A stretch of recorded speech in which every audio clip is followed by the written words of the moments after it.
Next topic is functions and sources of various vitamins. Students, as I have told you that vitamins can be classified in two groups.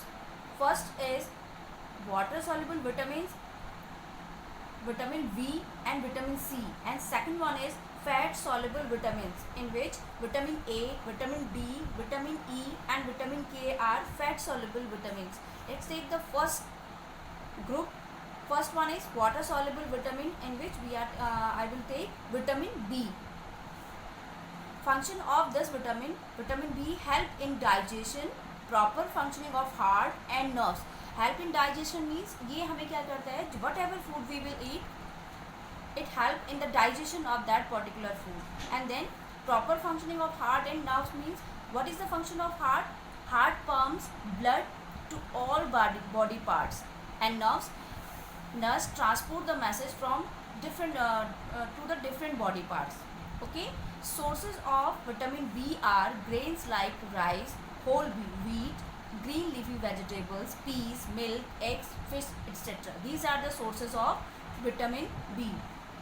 Next vitamin is vitamin C. It helps in healing wounds. यह क्या करता है, हमें जो अगर घाव कहीं पे हो जाता है, कहीं पे हमें चोट लग जाती है, तो उसको हील अप करने में क्या करता है, this vitamin help us build resistance to common cold.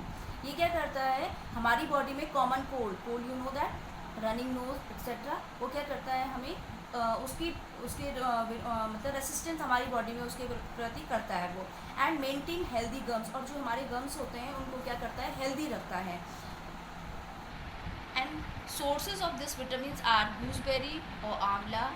The richest source of the vitamin C, lemon and orange, and all the citrus fruit are the sources of vitamin C. Next one is next group is fat soluble vitamins. Vitamin A for good eyesight.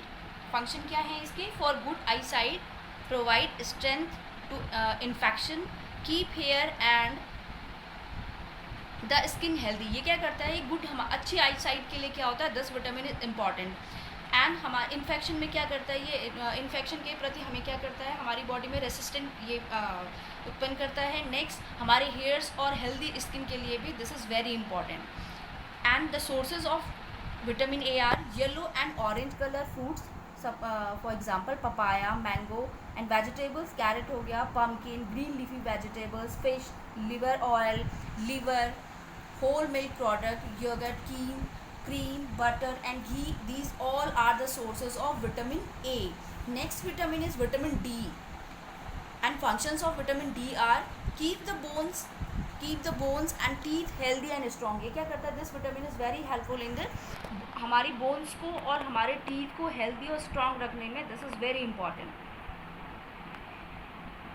And the sources of vitamin D, exposure to sunlight activates synthesis of vitamin D beneath the skin. That's why इसीलिए बोला जाता है कि आपको क्या करना चाहिए, morning and evening में जो धूप होती है उसमें बैठना चाहिए. ये क्या करता है, ऑटोमेटिकली धूप से क्या होता है, सनलाइट के थ्रू क्या होता है, ये हमारी बॉडी अपने आप इसको क्या करती है, सिंथेसिस करती है. That's why we should to sit in sunlight. Food like milk and butter are rich sources. Food से कौन कौन से फूड से मिलता है, ये हमें मिल्क से मिलता है, बटर से मिलता है ये, ठीक है. तो this is very important vitamin. Next vitamin is vitamin E, keep the skin healthy. अब इसका फंक्शन क्या होता है, ये हमारे स्किन को क्या रखता है, हेल्दी रखता है. अब सोर्सेज क्या क्या होते हैं इसके, nuts like almond, egg yolk, wheat, vegetable oils, green leafy vegetable. These are the sources of vitamin E. Next vitamin is vitamin K, require for normal blood clotting. You know that what is blood clotting. When कभी कभी हमारे जब चोट लगती है तो उसके बाद क्या होता है, ब्लीडिंग होने लग जाती है. तो ब्लीडिंग के बाद क्या होता है, जो स्टॉप होता है उसके बाद आपने देखा होगा ब्लड क्या हो जाती है, क्लॉटिंग टाइप की हो जाती है, उसका थक्का सा बन जाता है. दैट इज, तो इसमें क्या होता है, vitamin K play a very important role in the clotting of blood. Green, अब इसके सोर्सेज क्या होते हैं, green leafy vegetables, wheat, cheese, egg yolk. These are the rich sources of vitamin के.